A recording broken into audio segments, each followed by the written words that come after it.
aí, beleza? Bom dia, boa tarde, boa noite. Tentando fazer uma paradinha nova aqui, segundo turno.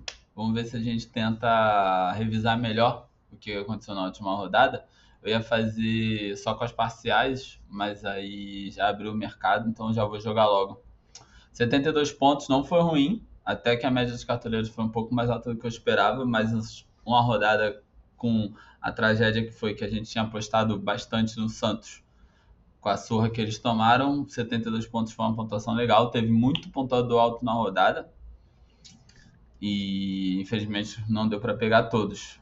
Pegamos o Cano, foi beleza, mas eu acho que foi mal pontuador, então foi pouco, 12. Teve muito jogador nessa rodada com 16, 17, 15 pontos. Então teve muita gente que chegou provavelmente perto dos 100. Ainda bem que trocamos aqui o Neymar pelo Barreal.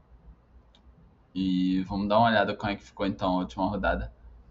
Lucas Piton foi o maior pontuador, então, por causa da goleada do Vasco, tiveram 3 jogadores do Vasco ali em torno de 17, 18 pontos. Eu considero que foi uma análise que não foi ruim para a rodada, olhando a escalação aqui. Só o Caio Jorge e o Matheus Pereira corresponderam no jogo de ontem, apesar do 1-1, obviamente o gol ia sair do Caio Jorge e do Matheus Pereira, são os principais jogadores do Cruzeiro. Matheus Pereira com 8, Matheus Pereira com 5, Caio Jorge com 8, já garante os nossos 13 pontinhos e aí dá uma combinadinha boa para a rodada. O Barreal ele entrou de capitão, média básica, Garro média básica, fez 4 pontos na derrota do Corinthians. Hulk também foi média básica, não foi? Fez 5, se não me engano. Acho que ele chegou a dar uma assistência, né? Ele deu assistência pro outro Scarpa, então ele não fez média básica, tem que ficar de olho. O Hulk realmente não tá pontuando sem gol e assistência. A Arana, mesmo com tomando gol, fez 4 pontos. Aqui a gente acertou muito, porque quando saiu a escalação e o Marlon não joga, eu queria alguém da defesa do Ceará. O Ceará ganhou de 1-0, acertamos com o Diego, que joga de volante também, acertamos bem. Sempre bom vir com o hack do goleiro. Eu tinha Brazão e Arcanjo como as principais opções. O Brazão fez -3 e o Arcanjo 0,5, então acertamos bem colocar o hack. Júnior Alonso inacreditavelmente teve aquele lance bizarro, né? Que o VAR pediu para o juiz não expulsar e o juiz resolveu expulsar o Júnior Alonso. Se não fosse a expulsão, ele teria feito aqui uns 6 pontos sem SG. Seria uma ótima escolha. A gente sabia que o Lianco não ia jogar. Dobramos a defesa do Galo, porque o Grêmio vinha muito mal, mas não dá para entender. Esse time do Atlético Mineiro do Cuca, ele não tem estabilidade, né? Então ele perdeu pro Grêmio inacreditavelmente. Léo Ortiz foi uma aposta. O Flamengo até manteve o SG até o finalzinho, né? Tomou um gol bem no final do jogo, então ia pegar o SG, mesmo o Léo Ortiz não ter sido titular, se não me engano, né?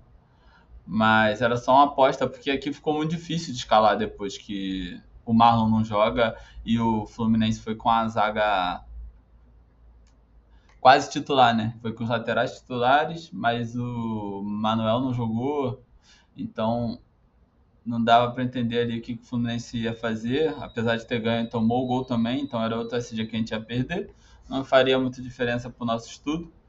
Tô dando uma olhada aqui na lista, pelo que eu vi de jogadores, o que eu mais me arrependi essa rodada foi... Cara, o Xavier saiu aqui, coitado. O reserva era o Kaiser, não tá aparecendo, mas o reserva era o Kaiser, tinha feito 17 pontos, só que ele não entrou porque o Luxo era o Barreal. Então, perdeu uma oportunidade de fazer 17 pontos com o Kaiser. O Pedro Raul fez quanto? Eu tava na dúvida dos dois, mas infelizmente nenhum deles ia entrar. Pedro Raul fez 0,30. Na dúvida dos dois, eu acabei botando o Kaiser de reserva só para acompanhar. Ele fez muito bem, fez 2 gols, só que não era uma reserva de luxo. Não ia entrar, infelizmente. Ia ajudar muito esses 12 pontos a mais, porque ele ia entrar aqui no lugar do Hulk.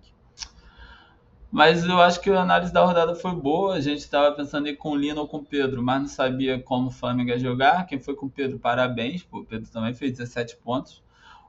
As outras opções, que eram atacantes do Ceará e do Atlético Mineiro, não foram bem. Então ficou even, né? Valeu a pena. E a aposta que a gente fez no Santos não se pagou, né? Porque Barreal pontuou só a média, Guilherme pontuou 6 também, e o Neymar foi o pior, fez só 1 ponto, tomou cartão. Bem complicada a situação. Tinha também a opção de com alguma aposta grande no meio, tipo Scarpa, Mugni, mas não foi e também não faria tanta diferença, apesar do golaço do Scarpa, né? No somatório. A zaga do Corinthians também não seria uma boa. O único aqui que foi uma falha também, além do Kaiser, a Arrascaeta podia estar nesse time. Fez 12 pontos, mais uma vez jogou bem. Ele é muito constante, né? Então toda vez que você não põe é um risco. E aí, comparando com os outros jogadores, a maioria vai ter, né?